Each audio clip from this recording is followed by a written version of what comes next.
जी, हमने पत्र लिखा है माननीय प्रधानमंत्री जी को कि गालियाँ देना जो एक कल्चर बनते जा रहा है, उस पर कोई ना कोई कड़ा कानून बने।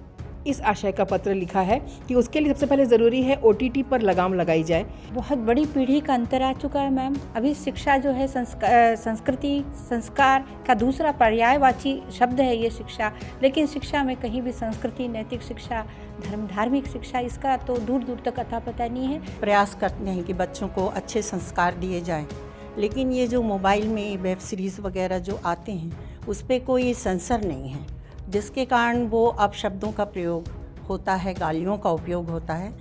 आगे सभी लोग एक दूसरे को देख देख के जुड़ रहे हैं और सुन रहे हैं कि नहीं, ये जो कदम उठाया बहुत अच्छा कदम उठाया है।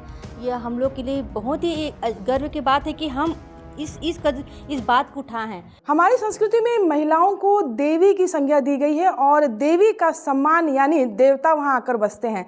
पर ज़माना बदल गया है। बहुत सारे सोशल मीडिया के ऐसे प्लेटफॉर्म हैं जहां पर माँ बहनों की इज्जत तो दूर पर ऐसी भद्दी गालियों से शुरू होती है वो सीरियल या वेब सीरीज कि महिलाएं अगर देखें तो शर्मिंदा हो जाए। वो दौर और था कि जब महिलाओं को नाम लेने पर भी एक सम्मानजनक सूचक शब्द से नाम लिया जाता था, पर आज का दौर अलग है। अपने आप को थोड़ा सा और फॉरवर्ड और फैशनेबल बताने के लिए बच्चे भी उसी राह पर चल पड़े हैं। आपसी बातचीत हो या कुछ भी हो, बातचीत शुरू होती है गालियों से, अभद्र शब्द ऐसे कि आप सुने तो शर्मिंदा हो जाए। लेकिन ये शर्मिंदा वो लोग होते हैं जो आज की पीढ़ी को जन्म दिया हुआ है, जिनने, क्योंकि ये जो दौर था जो 80 या 90 के दशक की हम बात करें तो उस वक्त ऐसी गालियाँ सार्वजनिक रूप से देना एक बहुत बड़ी बात होती थी। कोई दे भी दिया तो उसे एक उससे सज़ा भी मिलती थी उसकी। लेकिन अब दौर बदल चुका है और आज महिलाएं अब अपने सम्मान को बचाने के लिए महिलाओं को खुद आगे आना पड़ रहा है, क्योंकि कोई रोक टोक तो करता नहीं है गालियों पे। तब महिलाओं ने भिलाई की स्वयंसिद्धा ग्रुप ने अब एक अभियान शुरू किया है। प्रधानमंत्री नरेंद्र मोदी जी को पत्र लिखा है और पत्र में क्या लिखा है वो हम आपको बताएंगे, लेकिन उसके पहले आपको बता दूं कि स्वयंसिद्धा मिशन एक वो संस्था है कि जहां पर विवाहित महिलाएं अपने लिए एक नया प्लेटफॉर्म तलाश कर रही हैं और अपनी पहचान शादी के बाद बना रही हैं। तो बहुत पुरानी संस्था है ये और जो काम है प्रधानमंत्री जी को पत्र लिखना हर कोई लिखता है। मन की बात उनका कार्यक्रम आता है, मन की बात हर कोई सुनते हैं। तो इन महिलाओं ने अपने मन की बात शब्दों के जरिए प्रधानमंत्री तक पहुंचाई है। तो क्या कुछ उस पत्र में है, जानते हैं डॉक्टर सोनाली जी से। पत्र लिखा है आपने, क्या कुछ है पत्र में? जी, हमने पत्र लिखा है माननीय प्रधानमंत्री जी को कि गालियाँ देना जो एक कल्चर बनते जा रहा है, उस पर कोई ना कोई कड़ा कानून बने। इस आशय का पत्र लिखा है कि उसके लिए सबसे पहले ज़रूरी है ओटीटी पर लगाम लगाई जाए। उस पर कोई सेंसर नहीं है, लेकिन जब मोबाइल से इतनी आसानी से बच्चों के दिमाग तक ओटीटी पहुंचता है, उस पर तो सेंसर थिएटर से भी अधिक कड़े नियमों के साथ लगना चाहिए था। तो हमने इसी आशय का पत्र लिखा है कि जिस देश में माता सीता के अपमान पर राम जी जाके रावण का वध कराते हैं, उस देश में हर गाली में माताओं, बहनों, स्त्रियों को असभ्य अपशब्दों से नवाजा जाता है और इसमें सारे बच्चे बिगड़ रहे हैं, ना केवल लड़के। आजकल लड़कियां हो या छोटे क्लास 6वीं के बच्चों को भी जब मैंने सिविक सेंटर में ये गाली देते सुना, तब मुझे लगा कि ये प्रधानमंत्री जी तक बात पहुंचाना ज़रूरी है कि इसे एक सोशल क्राइम बताया जाए कि कोई अगर सार्वजनिक रूप से गाली दे रहा है तो उस पर कोई सज़ा का भी प्रावधान हो। बिल्कुल, सोशल क्राइम की आपने बात की है। शिक्षा विभाग से मैम है, रजनी मैम, किस रूप में देखते हैं कि ये जो आजकल का ट्रेंड चला है, पिछले हम अगर 20 साल पहले की बात करें और अब की बात, आप क्या परिवर्तन देखती है बच्चों में?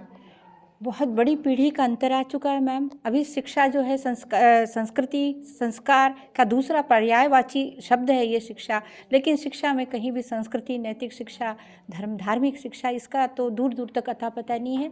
ये देख के बड़ी पीड़ा होती है। मुझे अवसर मिला है बोलने का स्वयंसिद्धा के प्लेटफॉर्म से, तो मैं डॉक्टर सोनाली चक्रवर्ती जी का आभार प्रदर्शित करूँगी हम सब महिलाओं बहनों की ओर से कि इस ज्वलंत और गंभीर संवेदनशील मुद्दे पर उन्होंने अपनी बात रखी है और हम उनका पूरा समर्थन करते हैं।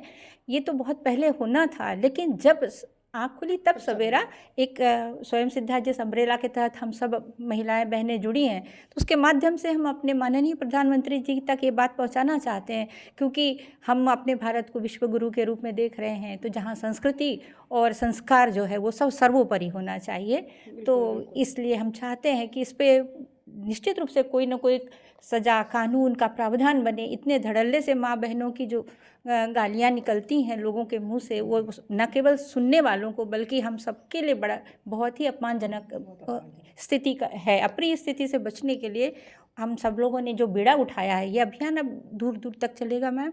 हर एक स्वयंसिद्धा बहनें इसको बहुत ही कमिटेड है, हम संकल्पित हैं कि इस बात को हमारे ऊपर तक, हमारे माननीय प्रधानमंत्री, हमारे देश के मुखिया, हमारे पिता मोदी जी तक पहुँचे, और ये माध्यम के लिए हम धन्यवाद देते हैं अपनी स्वयंसिद्धा में। बिल्कुल बिल्कुल, जिस तरीके से आपने संस्कार और उसकी बात कही, पीढ़ी का एक गैप आ गया है, तो हमारे साथ प्रोफेसर हैं, रिटायर्ड प्रोफेसर। मैम, गैप ज़रूर आया है लेकिन संस्कार पेरेंट्स वही है घर में, तो क्या पेरेंट्स की कितनी जिम्मेदारी मानते हैं आप इसमें? पेरेंट्स तो हमेशा ये प्रयास करते हैं कि बच्चों को अच्छे संस्कार दिए जाएं, लेकिन ये जो मोबाइल में वेब सीरीज़ वगैरह जो आते हैं उस पर कोई सेंसर नहीं है, जिसके कारण वो अपशब्दों का प्रयोग होता है, गालियों का उपयोग होता है, जिसके लिए एक सेंसर बोर्ड अलग से होना चाहिए ताकि छोटे छोटे बच्चे भी इन अपशब्दों का प्रयोग ना करें और महिलाओं का सम्मान करना सीखें। महिला सम्मान की बात आती है, बहन बेटियां चाहे किसी के घर के भी हो, किसी भी धर्म समाज की हो, सबकी इज्जत एक जैसी। एक महिला की बेइज्जती मतलब पूरे महिला समाज की बेइज्जती होती है। तो आप किस रूप में देखती हैं इसे, और क्या प्रधानमंत्री जी को पत्र लिखा है, उसके बाद आगे का आप लोगों का अभियान का क्या स्टेप होगा? आगे सभी लोग एक दूसरे को देख देख के जुड़ रहे हैं और सुन रहे हैं कि नहीं, ये जो कदम उठाया बहुत अच्छा कदम उठा है। ये हम लोग के लिए बहुत ही गर्व की बात है कि हम इस बात को उठाए हैं, क्योंकि देखो हम एक गृहिणी है, माँ है। हम माँ क्या करती हैं, बच्चों को अच्छे भोजन दे के उनको सेहत से रखती है, स्कूल कॉलेज में भेजते हैं ताकि उनकी माइंड उसके विकास में वो हो। लेकिन जब ये जो मोबाइल में देख के जो कुरीतियाँ जो आ रही है, उसको दिमाग जो मानसिकता विकृतियाँ आ रही हैं, उसको हम कैसे दूर करें? तो इसके लिए तो कदम उठाना ही है। हम माननीय प्रधानमंत्री जी से हमने अनुरोध किया है कि इसमें कदम जरूर उठाए ताकि हमारे बच्चे सुधर सके, हमारे जो इतने सारे क्राइम हैं वो सब से बच सकें। बिल्कुल, क्राइम से बचने की बात करते हैं। मैम, आप क्या कहना चाहेंगे इस मुद्दे पे?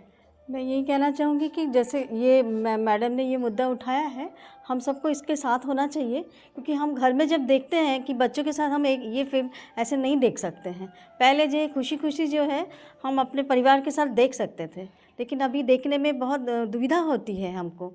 तो ये सब क्राइम बंद होना चाहिए। एंटरटेनमेंट की चीज़ है तो एंटरटेनमेंट तक सीमित होनी चाहिए इस तरह के संस्कार, क्योंकि बच्चे जो हैं इतने उनका मन इतना कोमल होता है कि जो वो देखते हैं वो सीखते हैं, और जो सीखते हैं वो आगे अपने परोसते भी हैं। तो कहीं ना कहीं जिम्मेदारी भी हम सब की है। और सेंसर की बात है तो जिस तरीके से फिल्म बोर्ड बना हुआ है, उस तरीके से जो OTT प्लेटफॉर्म पे जो चीज़ें आती हैं, वेब सीरीज आती है, उस पर भी कुछ कड़े कानून होने चाहिए। हमारे साथ अलका जी जुड़ रही हैं। अलका जी, क्या कहना चाहेंगे आप?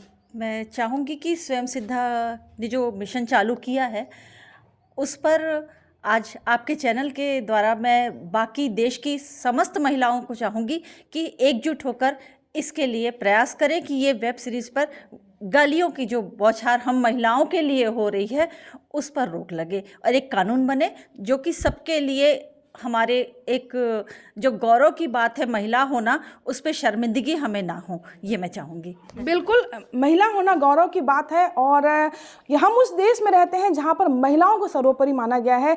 हम राम से पहले सीता का नाम लेते हैं और कृष्ण से पहले राधा का नाम लेते हो। तो राधा और सीता और दुर्गा के देश में अगर माँ बहनों को सरेआम गालियाँ मिलती हैं तो इस बात के लिए जिम्मेदारी सबकी। और ये आपके लिए भी एक सोचने का विषय है कि आप इस अभियान में खुद को कितना जुड़ पाते हैं और खुद इसके लिए कितना बड़ा कदम उठा पाते हैं। कोमल धनेसर, IBC 24 भिलाई।